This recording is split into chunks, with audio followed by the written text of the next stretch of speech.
ดีท่านผู้ชมมื้อนี้พบกับน้องน้ำอีกเช่นเคยและในมื้อนี้น้องน้ำกับสิพาทุกคนไปเบิ่งผลกระทบหลังจากที่พายุคาจิกิเข้ามาใน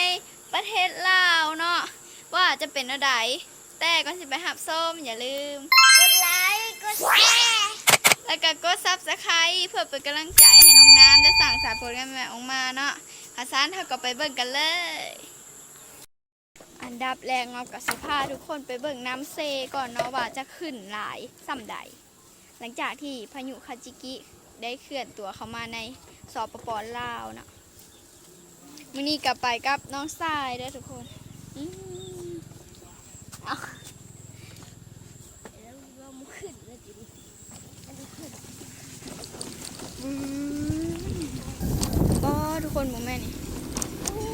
ลมแห้งเนาะต้นไม้กดเลยเห็นปะต้นไม้เอ็ดโมแม่นเขาจะเอาบันเดินคนต้นไม้เอ็ดหักทับทางเลยแหละเขาเจ้ากับกำลังสีบันเอาไปเมียนเนาะ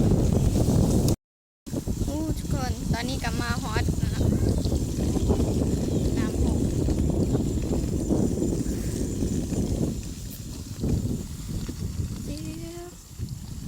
น้ำหกเต็มเลยทุกคนแถวแคมทาง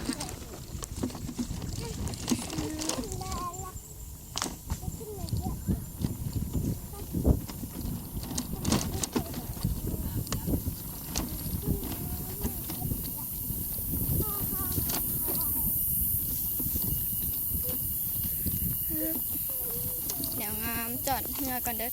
จอดรถก่อนเด้อทุกคนปอน้ำก็คือขึ้นมาฮอตพีแล้วเนาะ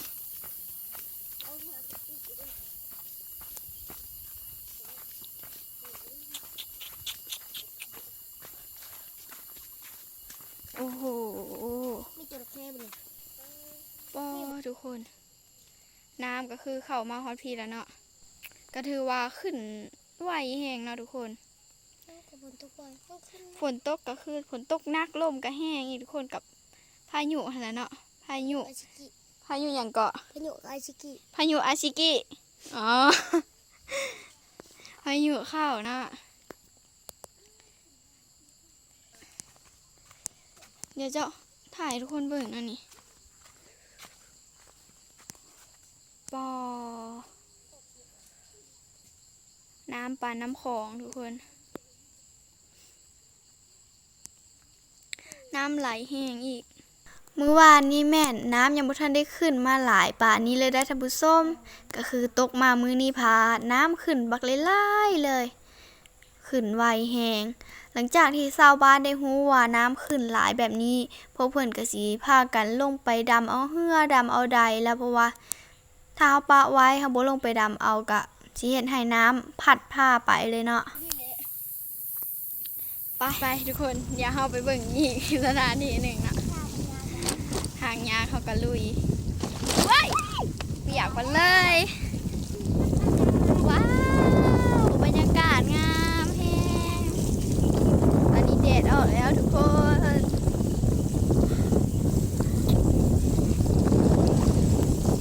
โอ้น้ำหงทางอีกเอาอย่าตีงเลยแม่รถล้มเลย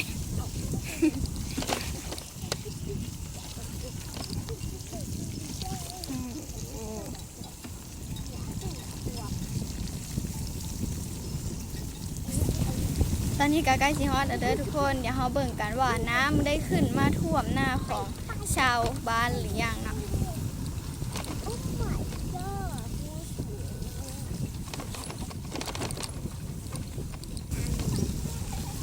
มีน้ำอยู่หน่อยนึงนี่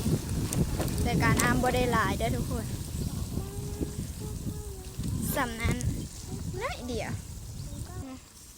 น้ำยังบ่ทันได้ท่วมหลายเนาะ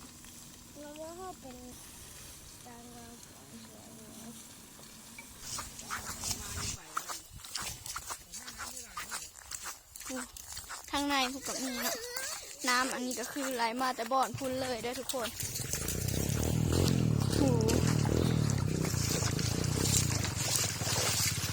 กะ นี่เขาเจ้าว่าเช้านี่ก็ยังบ่ทันได้น้ำท่วมทางแบบนี้เด้อทุกคนอยู่บ่อนนี่เฉพาะบ่อนนี้เนาะแต่ว่ามาตกแรงมารถมึงไหมน้ำลวดทางเลย